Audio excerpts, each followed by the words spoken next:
ان M P as کو بھی بولنے دیں خواتین. اس کے بعد سب یہ تو ڈسکریمنیشن ہو رہی ہے مردوں کے ساتھ. اعوذ باللہ من الشیطان الرجیم بسم اللہ الرحمن الرحیم ایاک نعبد و ایاک نستعین. بہت شکریہ اسپیکر صاحب آپ کا ٹائم دینے کا.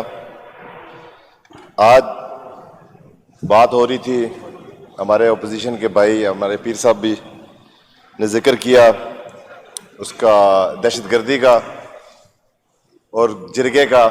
اس میں کوئی شک نہیں ہے اسپیکر صاحب آپ کی اور وزیر اعلیٰ صاحب اور جنید اکبر صاحب اور تمام پارٹیوں کی مشترکہ کوششوں سے یہ گرینڈ جرگہ منعقد ہوا تھا جس میں کچھ چیزوں پہ اتفاق کیا گیا تھا.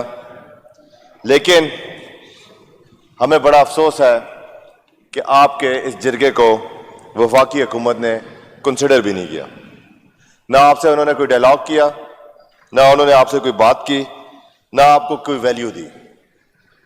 مجھے بڑا افسوس ہوتا ہے ڈسکریمنیشن کی بات کی جاتی ہے. اسپیکر صاحب خیبر پختونخوا فرنٹ لائن کا صوبہ ہے جو دہشت گردی کا شکار ہے اور ساتھ پھر اس کے بعد بلوچستان بھی ہے. آپ صوبہ خیبر پختونخوا کی جو پکچر پیش کر رہے ہیں ہمارے وفاق میں, مجھے افسوس کے ساتھ کہنا پڑتا ہے ایک تو وہ عوامی منڈیٹ پہ نہیں ہے, فارم 47 کی گورنمنٹ ہے, اور ان کے آگے سے جو وزیر اطلاعات ہے وہ بھی فارم 47 کے ہیں, کیونکہ ان لوگوں کو اس چیز سے کوئی فرق نہیں پڑتا کہ عوام اور جمہور کیا کہتی ہے. اس سے نہیں فرق پڑتا کہ عوام کے حقوق کیا کہتے ہیں.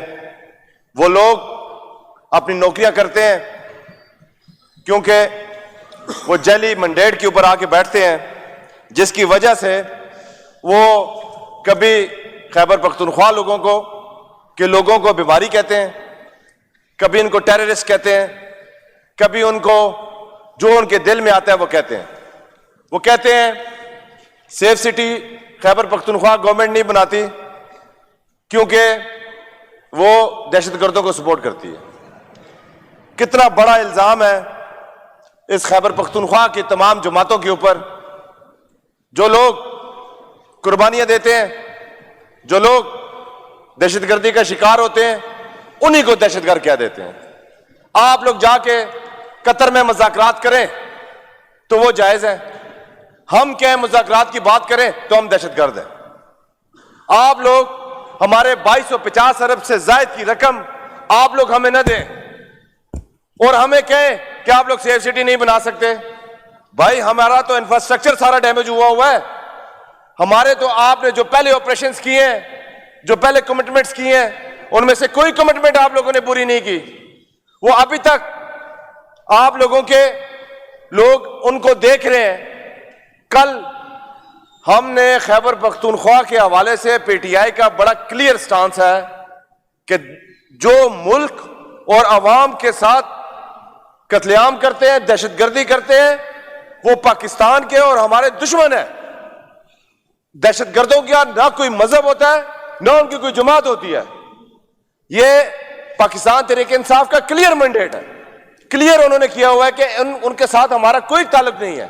ہم اس چیز کو کنڈیم کرتے ہیں. کل ٹانک میں ہمارے پولیس کے اہلکار شہید ہوئے, ہمیں اب بے حد افسوس ہوا ہے.